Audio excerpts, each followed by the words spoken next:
ఇదిగో ప్రజలందరికీ కలగబో మహా సంతోషకరమైన సువర్తమానము నేను మీకు తెలియజేస్తున్నాను.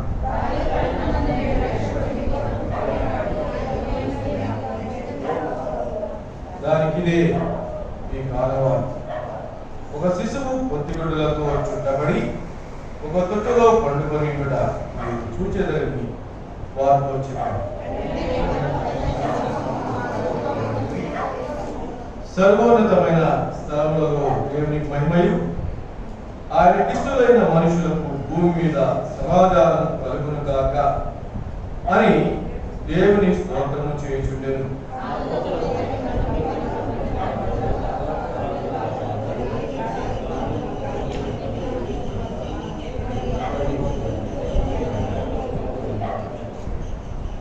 త్వరగా వెళ్ళి మరియను యోసేపును తొట్టులో పండుకొని శిశువును చూసి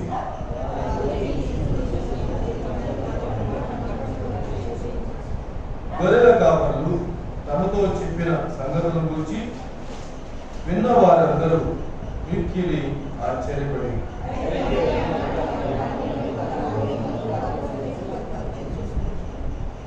అంతటా గొర్రెల కాపరులు తమతో చెప్పబడినట్టుగా తాము విన్న వాటిని కన్న వాటిని గూర్చి దేవుని మహిమపరచు స్తోత్రం చేయొచ్చు తిరిగి ప్రార్థన చేస్తున్నాం.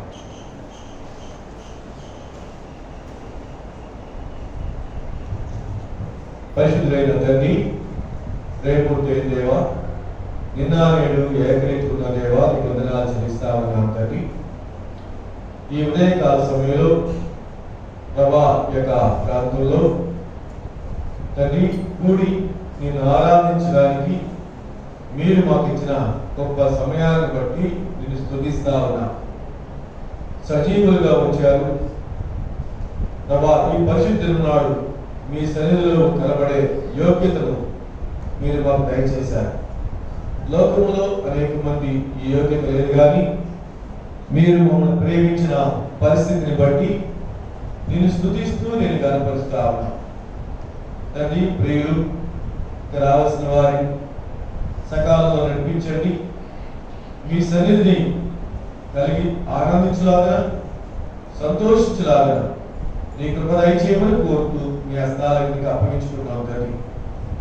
ఎక్కడైతే మీ ప్రజలు మీరు కూడి ప్రభా నీ సన్నిధిని అనుభవిస్తున్నారో వారందరినీ కూడా నీ కృపలో భద్రపరిచి మీ యొక్క సంతోషాన్ని, మీ యొక్క కృపను జ్ఞాపకం చేసుకోమని కోరుతూ నీ కృపగల ప్రేమగల హస్తాలకు అందరినీ అప్పగించుకుంటూ అయోగ్యుని ప్రభు నీ సులువు చోట మరుగుపరిచి నీ మాటలే చేయమని ప్రభా వీళ్ళందరూ కూడా ఆత్మీయంగా మేలు పొందినట్లు సంతోషంతో తిరిగి వెళ్ళి నీ కొరకు సాక్షులుగా ఉండగలిగినట్లు నీ కృపదయ చేయమని నన్ను నీకు అప్పగించుకుంటూ మీరే గంతా మహిమా ప్రభావం కోరుకుంటూ క్రీస్తు పేరిట వేడుకుంటున్నాం తండ్రి.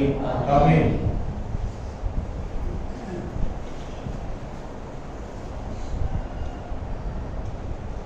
లూకా సువార్త 2వ అధ్యాయం 1 నుంచి 20 వచనాలు మనము మార్చి చదువుకున్నాం.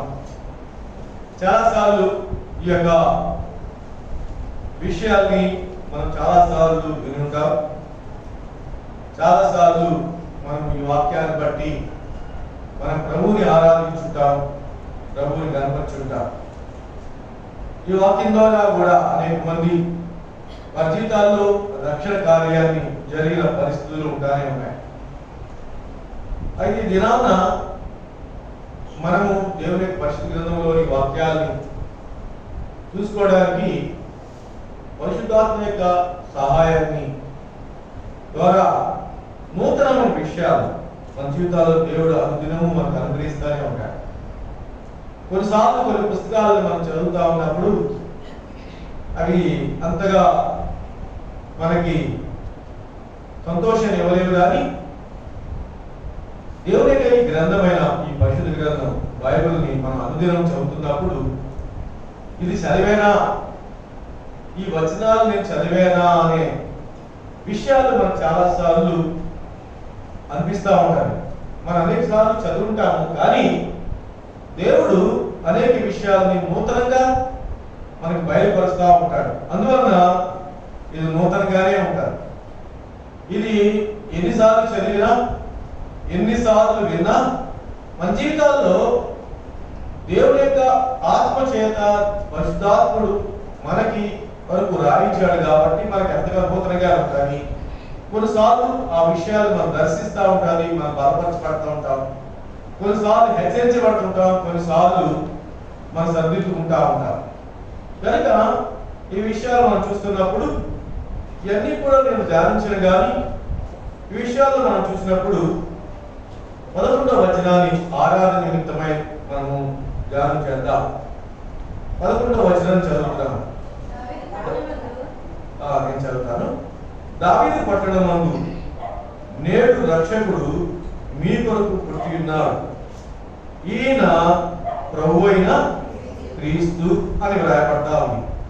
దావీదు పట్టణమందు నేడు రక్షకుడు మీ కొరకు, ఎవరి కొరకమ్మా? నా కొరకు అనే సంతోషం కదా. మన కొరకు అనే దానికన్నా మన జీవితాల్లో నా కొరకు అంటే ఎంతో ఉత్తమం అనే విషయాలు మనం జ్ఞాపకం చేసుకోవాలి. మన జీవితాల్లో నా అనేది ఎప్పుడైతే ఉంటుందో మన జీవితాల్లో మనం ఆత్మీయంగా మేలు పొందుతాము. రెండోది ఆ అనుభవం దేవునితో మనకు ఉన్న సంబంధం మనకి తెలియజేస్తా ఉంటారు. అందుకనే దావీదు భక్తుడు ఒకసారి 90వ కీర్తనలో 90వ కీర్తన గ్రంథం 90వ దావీదు కీర్తనలో 6వ వచనము చూస్తే ఏమంటాడంటే దావీదు, ఆయన మన దేవుడు, మనము ఆయన పాలించు ప్రజలము, ఆయన మేపు గొర్రెలము అంటాడు. అదే అనుభవంతో మనం పైన 94వ కీర్తన 22వ వచనం చూసినట్లయితే 94వ కీర్తన 22వ వచనం, యెహోవా నాకు ఎత్తైన కోట, నా దేవుడు నాకు ఆశ్రయదుడు. నా దేవుడు అనే విషయాలు ఉన్నప్పుడే మనము నా దేవుడు అనుకున్నప్పుడే మనము ఆత్మీయంగా మేల్కొందాం, మనము ఆరాధించగలం. మన దేవుడు అనే దానికన్నా నా దేవుడు అన్నప్పుడే మనము వ్యక్తిగతమైన సంబంధం అనేది ఉంటుంది. కొన్నిసార్లు మనము మన ఫ్రెండ్స్ కానీ మన బంధువులు కానీ నా వాళ్ళు అంటాం కదా, నా వాళ్ళండి అనే దానికి నా వాళ్ళు అనే దానికి చాలా తేడా ఉంటుంది. అంటే దగ్గర సంబంధం అనేది తెలియజేస్తా ఉంటుంది. నా అనేది ఏదైనా ఉందనుకోండి, పిల్లలు ఆరు వస్తువులు ఉన్నాయనుకోండి, ఆ వస్తువులు నాది అనుకున్నప్పుడు ఏం చేస్తారు?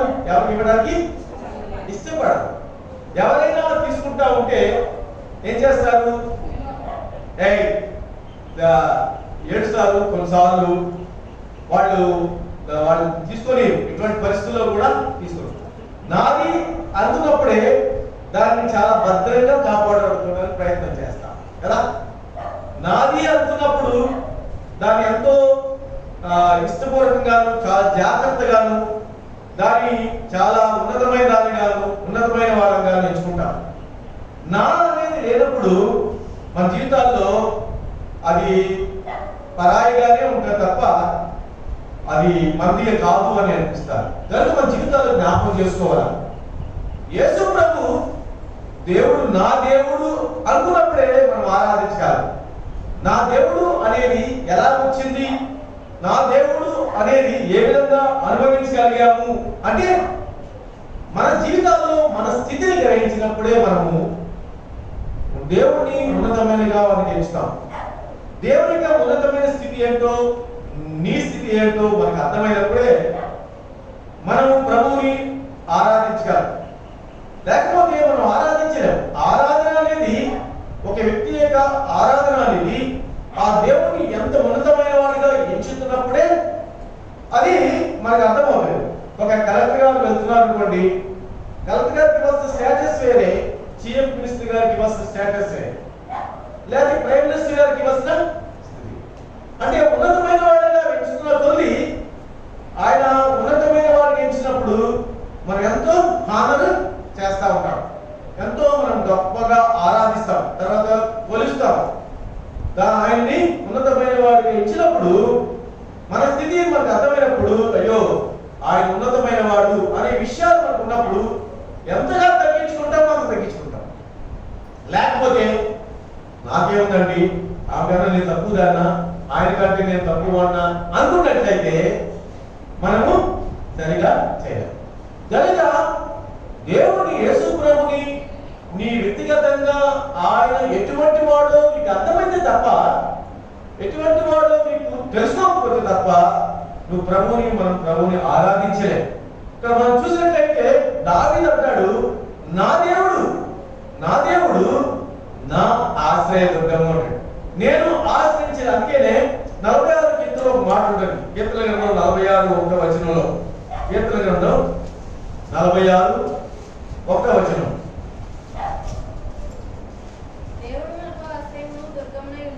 దేవుడు మనకు ఆశ్రయమును దుర్గమునై ఉన్నాడు, ఆపత్కాలంలో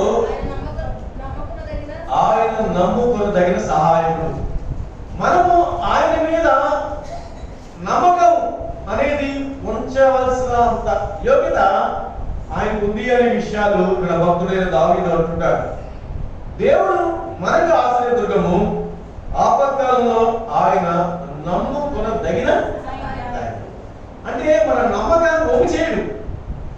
మనం ఏదైతే నమ్మకం ఉంచుతున్నామో ఆ నమ్మకాన్ని కొన్నిసార్లు మానవులుగా, కొన్నిసార్లు మనుషులు ఒప్పు చేస్తారు. ఏంటంటే వస్తామంటే అంటే రాలేదు, చేస్తామనుకున్న వాళ్ళు చేయరు. ఎంతో ప్రామిస్ చేసి ఎంతో ఖచ్చితంగా చేస్తారండి, ఇది తప్పకుండా ఇస్తారండి అన్నవాళ్ళు సారీ బ్రదర్ అది అందలేదు, లేకపోతే ఇవ్వలేకపోతున్నాను, ఇవ్వలేనమ్మా అని కొన్నిసార్లు మనం ఎంతో ఆశ పెట్టుకున్న పరిస్థితి నుండి నీరు కాగే పరిస్థితి మనుషులుగా చూస్తూ ఉంటాం.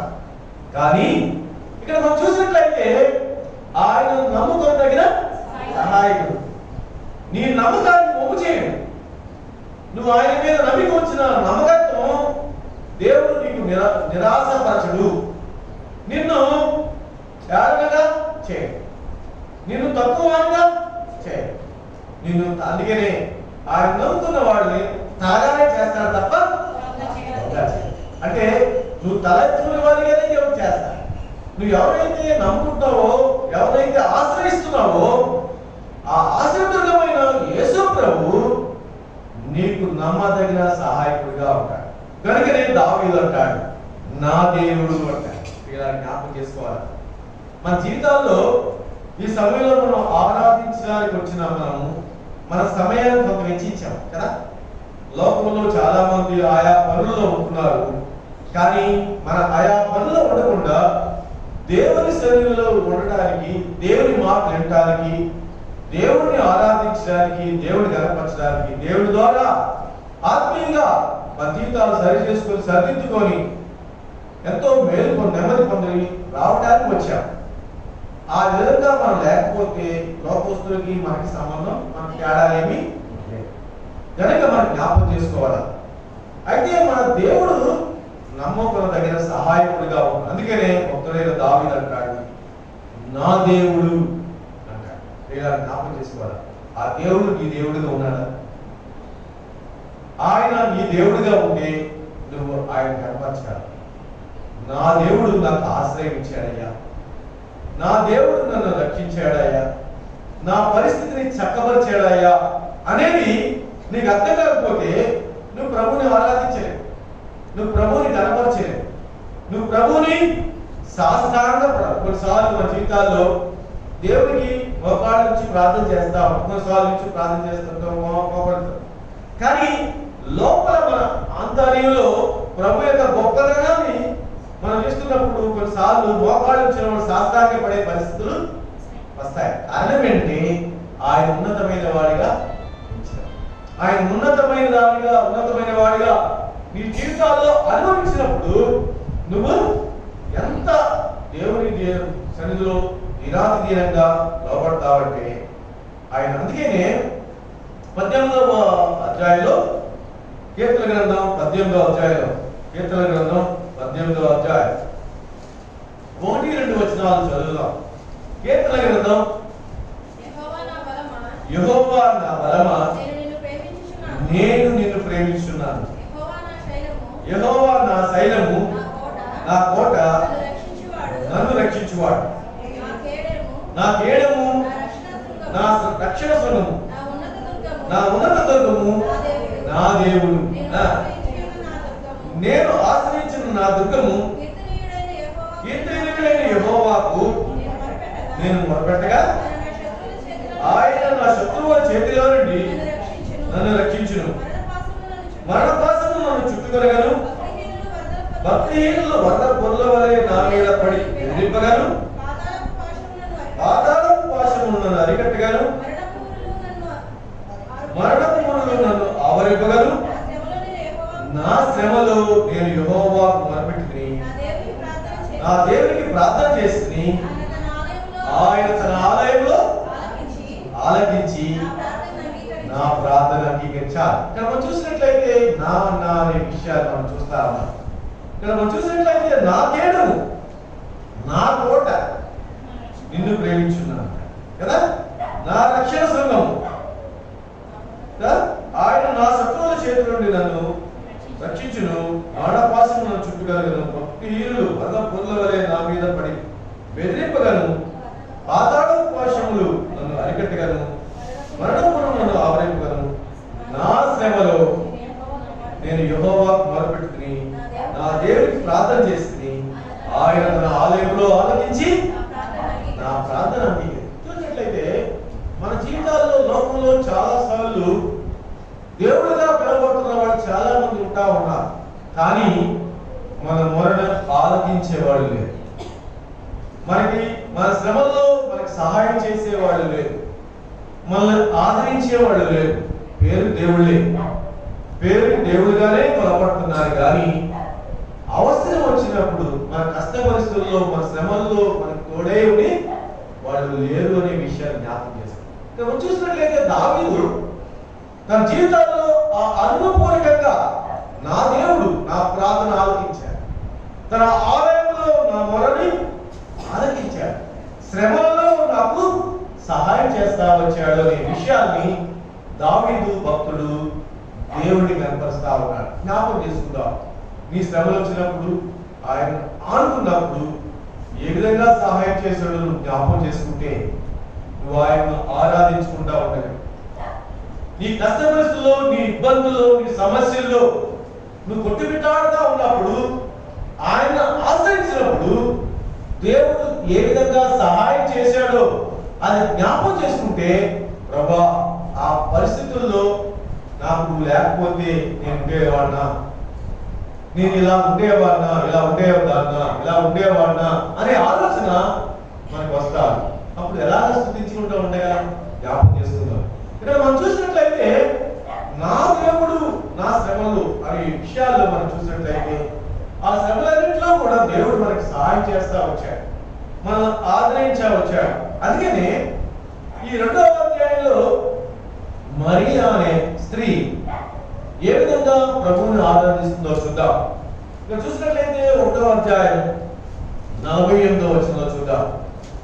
ఇక లూకా సువార్త 1వ అధ్యాయం 48వ వచనంలో నా ఆత్మ నా రక్షకుడైన దేవుని యందు ఆనందించాను, సర్వశక్తుడు నాకు గొప్ప కార్యములు చేశాను కనుక ఇది మొదలుకొని అన్ని తరముల వారు నన్ను ధన్యురాలు అందరూ, ఆయన నామము పరిశుద్ధము అంటారు. స్త్రీలాగా జ్ఞాపకం చేసుకోవాలి. లోకంలో చాలా మంది వాళ్ళ జీవితాల్లో యేసు ప్రభువును కన్నా తల్లిగా ఆలోచించి గొప్పదానిగా అని చెప్తారు. కానీ మరియా అంటా ఉంది నా రక్షకుడు అంటుంది.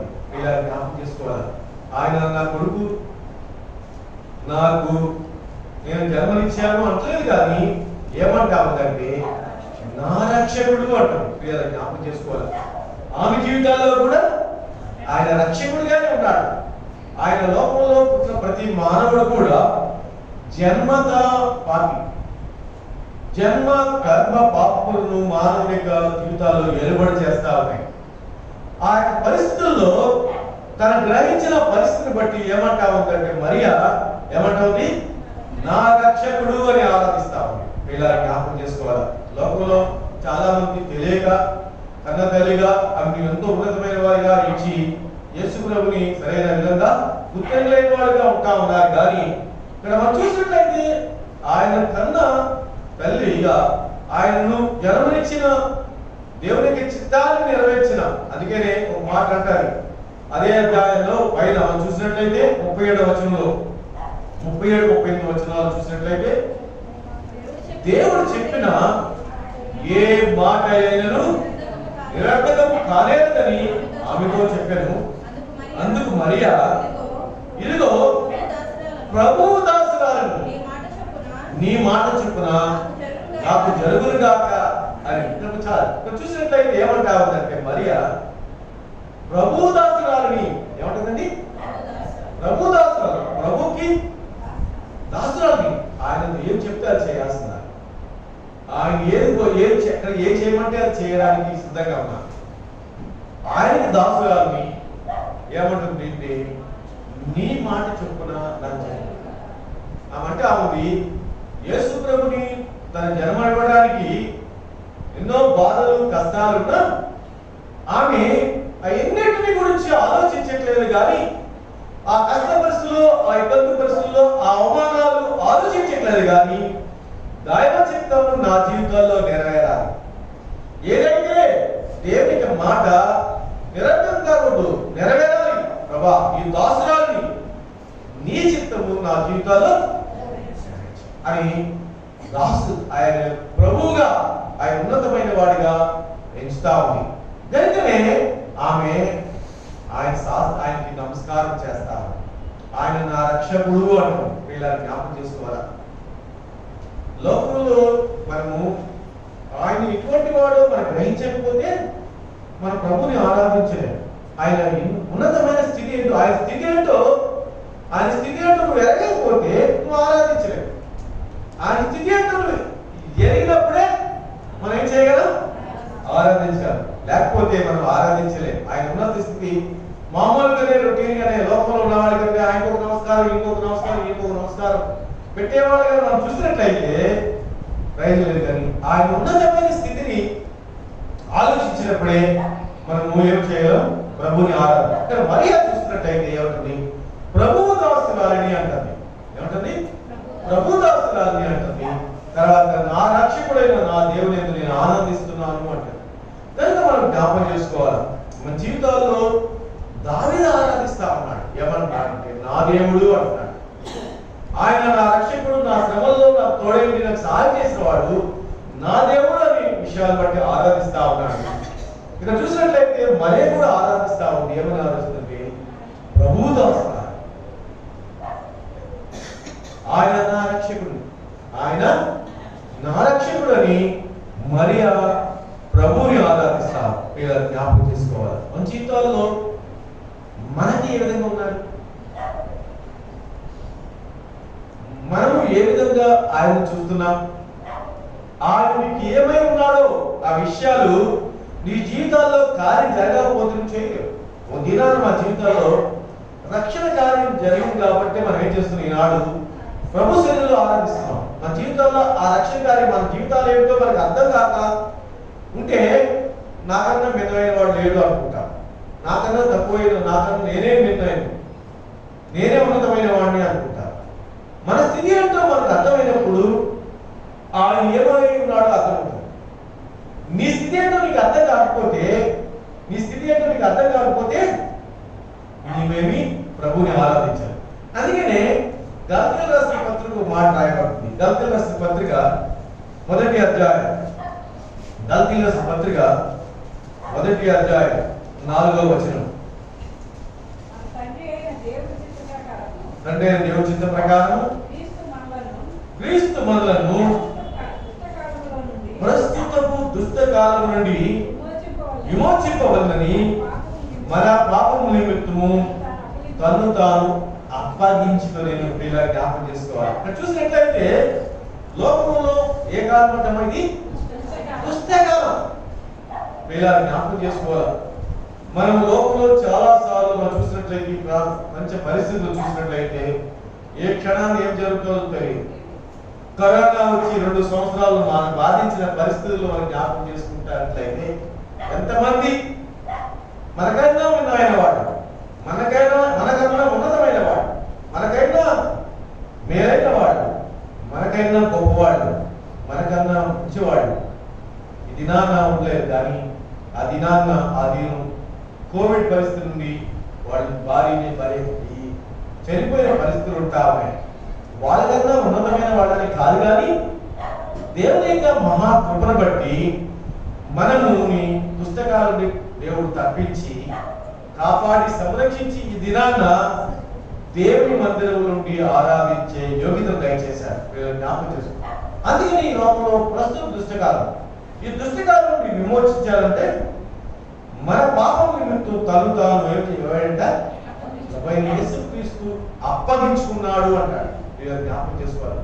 ఎవరి పాప నిమిత్తం అని? మన పాప నిమిత్తం, నా పాప నిమిత్తం ఆయన అప్పగించుకున్నాడు. ఆయన కానీ అప్పగించకపోతే, ఆయన మన కొరకు రక్తం కార్చకపోతే, మనము మన పాపం క్షమాపణ కలగకపోతే మన పాపంలో నుండి నరకానికి పాత్రలు ఉండేవాడు. లోకాల్లో కొట్టుకుపోయి, లోక ఆశల్లో కొట్టుకుపోయి, లోకపు యొక్క పరిస్థితుల్లో కొట్టుకుపోయి, లోకానుసారంగా జీవిస్తూ ఎంతో హీన పరిస్థితుల్లో పరిస్థితుల్లో ఉండేవాడు. అయితే అటువంటి స్థితిలో ఉండకూడదు అనేది దేవుని యొక్క సంకల్పం. జ్ఞాపకం చేసుకోవాలా. మన జీవితాలు దేవుడు తన స్వరూపంతో చేసుకున్న మనల్ని మనము ఈ ప్రస్తుత దుష్టకాలంలో నశించిపోవడం దేవునికి ఇష్టం కాదు. నాశనమవడం అనేది దేవునికి చిత్తం కాదు. కానీ ఆయన ఆ పరిస్థితుల నుండి మనం విమోచించడానికి, ఆ పరిస్థితులు తప్పించబడి ఆయనతో పాటు సదాకాలం ఉండడానికి దేవుడు ఏం చేశాడంటే మన పాపము నిమిత్తము తను తాను అప్పగించుకున్నాడు. మన కొరకు ఆయన ఎవరు అప్పగించుకున్నారు చెప్పండి? మన తల్లిదండ్రుల, మన బంధువుల, మన రాజుల, మన ప్రధానుల, మన గొప్పవాళ్ళగా ఎంచుకున్న వాళ్ళ మన కొరకు చేసింది ఎవరు కూడా మన పాపం నిమిత్తము మరణించిన వాళ్ళు లేరు. జ్ఞాపకం చేసుకుందాం. ఆయన మన పాపం నిమిత్తము అప్పగించుకోకపోతే పాపంలోనే నశించిపోయేవాడు, పాపంలోనే కొట్టుకుని పోయేవాడు, నరకానికి పాత్రులు, అగ్నిగుండానికి ఆహుతి కావాల్సిన వాడు. అయితే ప్రభు మనం ఏం చేశాడంటే ఆయన మన పాపం నిమిత్తము అప్పగించుకున్నాడు అనే విషయాలు మనం చూస్తాం. అంతేకాదు ఇంకొక రోమిలకు రాసిన పత్రికలో అపోస్తలుడైన పౌలు రోమిలకు రాసిన పత్రిక 4వ అధ్యాయం 25వ వచనంలో మాట్లాడుతారు. రోమిలకు రాసిన పత్రిక 4వ అధ్యాయం 25వ వచనం, ఆయన మన అపరాధముల నిమిత్తము అప్పగించబడి మనం నీతిమంతులుగా తీర్చబడ్డాకై లేపబడెను అని రాయబడుతుంది. పిల్లలు జ్ఞాపకం చేసుకోలేదు. ఎవరైతే దేవుడు నా పాపం నిమిత్తము అప్పగించుకున్నాడు అని విశ్వాసం కలిగి ఆయన ప్రభా నా పాపం క్షమించు అని ఎవరు అడుగుతారో దేవుడు వారిని నీతిమంతులుగా, ఇలా జ్ఞాపకం చేసుకోవాలి, మనం నీతిమంతులుగా తీర్చబడ్డానికే ప్రభు యేసుక్రీస్తు వారు తిరిగి లేచారు అనే విషయాలు మనకు అర్థమవుతాం. కనుక మనం జ్ఞాపకం చేసుకుందాం.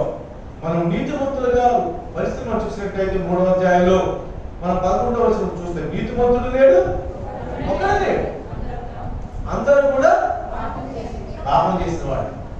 అయితే అటువంటి పరిస్థితులు ఉన్నాం నిన్ను నన్ను కూడా దేవుడు ఏం చేశాడంటే మన కొరకు అప్పగించుకోవడమే కాదు, కానీ మనం నీతిమంతులుగా తీర్చిన వాడిగా ఉంటామన్నాడు. ఇలా జ్ఞాపకం చేసుకోవాలి. మన పరిస్థితి నుండి, మన యొక్క నరక పరిస్థితి నుండి, పాపం జీవితం నుండి, లేదా భయంకరమైన పరిస్థితి నుండి దేవుడు ఏం చేశాడంటే మనం విమోచించడమే కాదు, కానీ మనం నీతిమంతులుగా చేశాడు. కనుకనే మనం నీతిమంతులుగా తీర్చబడ్డాం. లేకపోతే మనం నీతిమంతులుగా తీర్చబడితేనే ఆ పరలోక రాజ్యానికి హక్కుదారులు కాదు కదండి. లేకపోతే లోకంలో చాలా మంది ఏమండి ఏం చేస్తున్నారు, ఏంటి ఇవన్నీ కూడా ఎందుకండి చేస్తున్నారంటే నా పాపాల కొరకండి, మా పాపాల క్షమాపణ కొరకు ఈ పూజలు పురస్కారాలు చేస్తున్నాను, ఈ దాన ధర్మాలు చేస్తున్నాను, ఈ యొక్క పుణ్యకార్యాలు చేస్తున్నాను, ఈ బలులు అర్పిస్తున్నాను అంటారు. కానీ దాని ద్వారా అవుతుందా అంటే అవును. ఎందుకంటే ఒక వ్యక్తి, తన కుష్ఠరోగైన ఒక వ్యక్తి తన జీవితంలో తన చేతిలో మంచి సిమ్లా యాపిల్ చేతిలో ఉంచుకున్నాడు అనుకోండి, తీసుకోండి అంటే ఏమంటాం? నాకు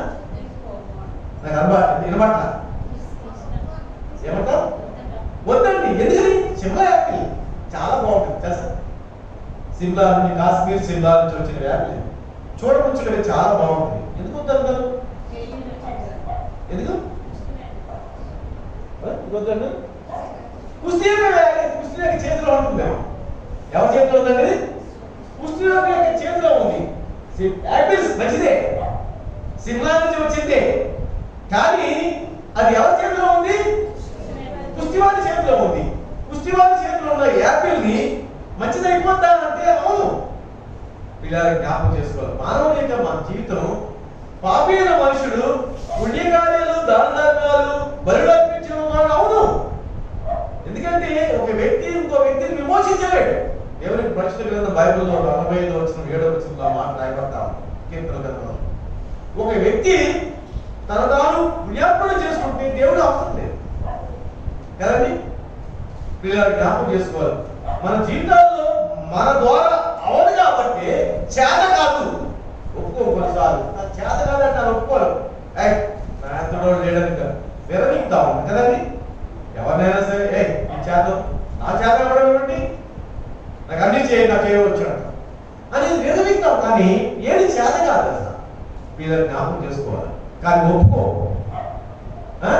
ఒప్పుకో కదండి. కానీ ఏమంటారంటే మానవుడు తన జీవితంలో తన పాపాన్ని కడుక్కోలేడు. పుణ్యకార్యాలు చేసిన ద్వారా, దాన ధర్మాలు చేయడం ద్వారా ఒక వ్యక్తి నీతిమంతుడిగా తీర్చబడలేడు. కానీ పుణ్యాత్ముడైన వాడు మన కొరకు గొప్ప కార్యం చేస్తే తప్ప అది ఎవరు చేశారంటే ప్రభువైన యేసుక్రీస్తు వారు. కనుక జ్ఞాపకం చేసుకుందాం. ఆయన మన అపరాధాల నిమిత్తం అప్పగించబడ్డాడు కాబట్టి మనం నీతిమంతులుగా తీర్చబడ్డాం. లేకపోతే మన స్వతహాగా మన ధనధాన్యాలు, మనకున్న స్థితి, పరపతులు మనం ఏమి బాగు చేయాలి. జ్ఞాపకం చేసుకుందాం. నా పరపతి ఏంటో తెలుసా అనుకుంటారు చాలా మంది కదండి.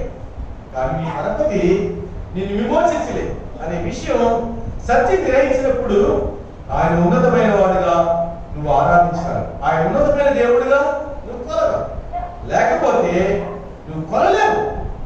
నీ స్థితి ఏంటో నువ్వు అర్థం కాకపోతే, నన్ను నేను విమోచించుకోలేను, నా పాపం నుండి నేను రక్షించుకోలేను, నేను నరకానికి పోతూ అగ్నిమండలానికి ఆవును అవుతాను అనే సత్యాన్ని నీ జీవితాల్లో గ్రహిస్తే తప్ప నువ్వు విమోచించిన వారిని ఆరాధించాడు.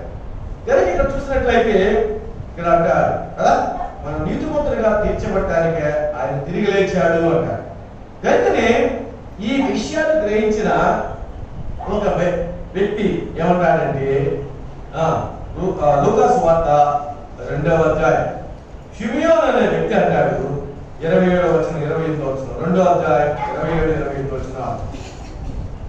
అంతటా ధర్మశాస్త్ర పద్ధతి చొప్పున ఆయన విషయమే జరిగించినప్పుడు తల్లిదండ్రులు శిశువైన యేసును దేవాలయంలోకి తీసుకుని వచ్చినప్పుడు అతడు తన చేతుల్లో ఆయన ఎత్తుకొని దేవుని స్తుతించుతానని, నాదా ఇప్పుడు నీ మాట చొప్పున సమాధానంతో నీ దాసుని చాలు.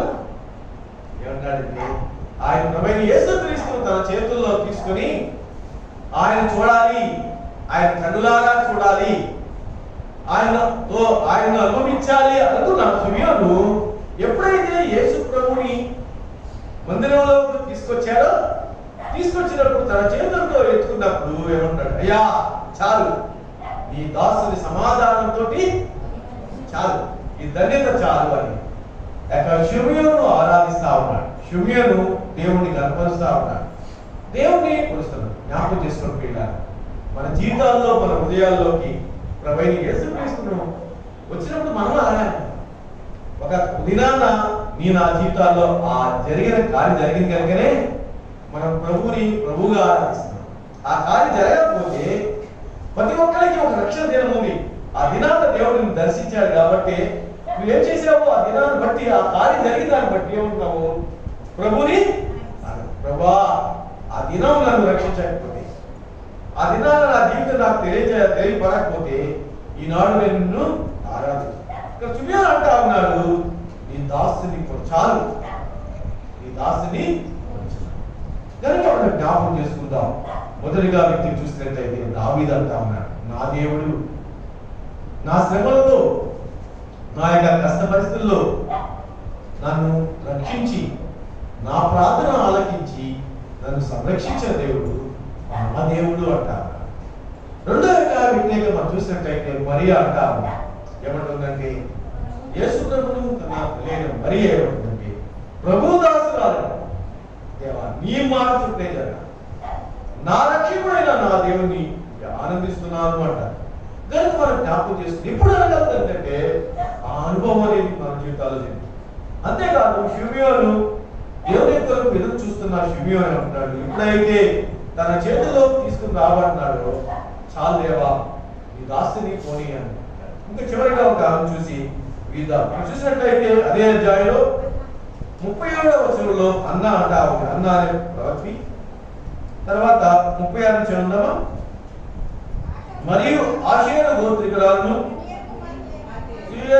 కుమార్తెలైన అన్న అనే ఒక ప్రవక్తి ఉండేను. ఆమె కన్యత్వం మొదలు 7 ఏళ్ళు పెనిమిడితో సంసారం చేసి బహుకాలం గడిచినదై 84 సంవత్సరములు విధవరాలైండి దేవాలయం విడవక ఉపవాస ప్రార్థనతో ప్రేమగళ్ళు సేవ చేయించుటను. ఆమె కూడా ఆ గడియలోని లోపలికి వచ్చి దేవుని కొనియాడి యెరూషలేములో విమోచన కొరకు కనిపెడుతున్న వారందరితో ఆయన గురించి మాట్లాడుతుంది. ఏంటంటే దేని కొరకు కనిపెడుతుందంట? విమోచన.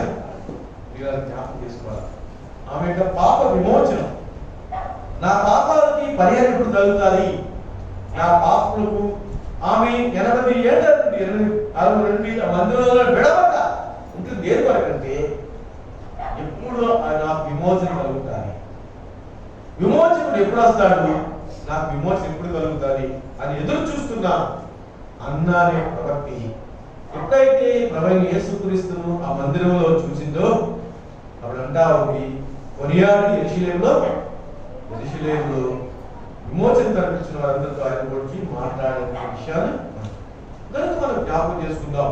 ఇక్కడ చూసినట్లయితే దావీదు పట్టణంలో నేడు మీ కొరకు రక్షకుడు ఎందుకు పుట్టాడు అనే విషయాలు మనం గమనించినట్లయితే ఈ నలుగురు వ్యక్తులు రక్షకుడు నా కొరకు ఎందుకు పుట్టాడో అనే విషయాలు గ్రహించిన వారిగా ప్రభువుని ఆరాధించారు. ప్రభువుని ఏం చేశారు? కొనియాడారు. కనుక మనం జ్ఞాపకం చేసుకుందాం, మన జీవితాల్లో మనకు విమోచకుడు ఏ విధంగా అయ్యాడో నీకు అర్థమైతే ప్రభువుని ఆరాధిస్తాం. ఈ విధంగా ప్రభువుని ఆరాధించడానికి ప్రభు మనకి సహాయం చేయాలి.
పుస్తకంలో 163 సన్నతించేది నేలప్పుడు నిత్యము ఆయన కీర్తి నా నోట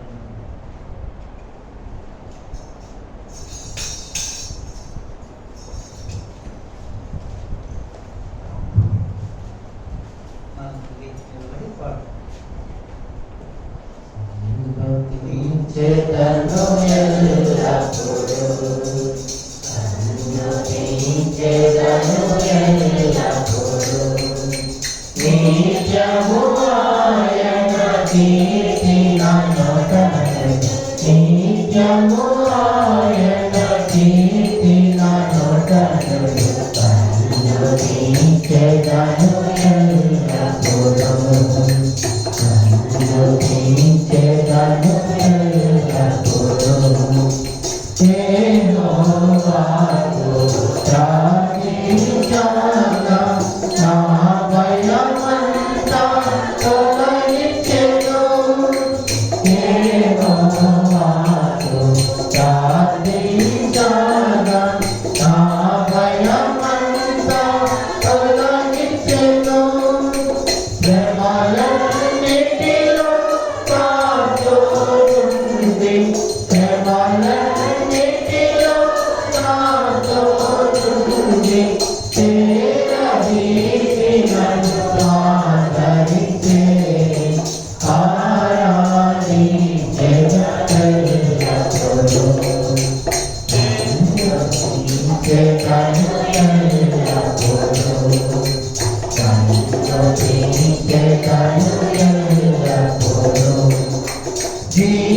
జీవితమంతా పాడుతుందో నీ మేలులతో ఓ ప్రభువా జీవితమంతా పాడుతుందో నీ మేలులతో ఓ ప్రభువా నా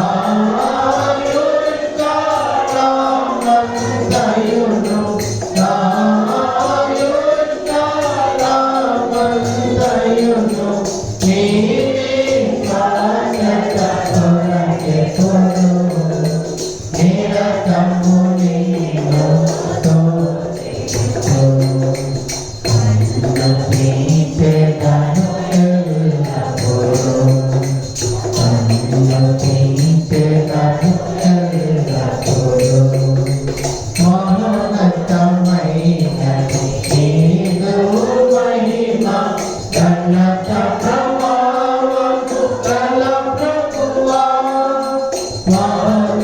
మహోన్నతమైనది నీదు మహిమ ఘనత ప్రభావము గల ప్రభువా సన్నిధి తీరక నిన్ను పూజింతు సన్నిధి తీరక నిన్ను పూజింతు కలగని నీ కార్యము నాకై కాపక నిన్ను స్తుతింతు సన్నుతించెదను ఎల్లప్పుడూ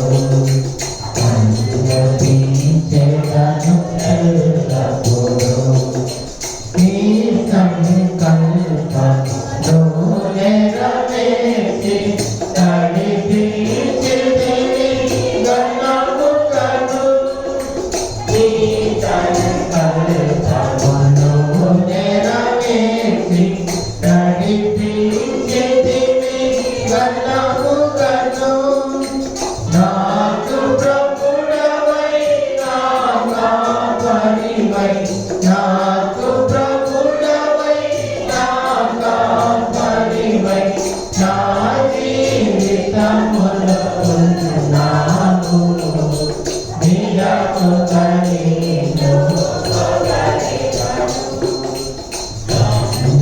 సన్నుతించెదను ఎల్లప్పుడూ సన్నుతించెదను ఎల్లప్పుడూ నిత్యము ఆయన కీర్తి నా తోడను నిత్యము ఆయన కీర్తి నా తోడను సన్నుతించెదను ఎల్లప్పుడూ సన్నుతించెదను ఎల్లప్పుడూ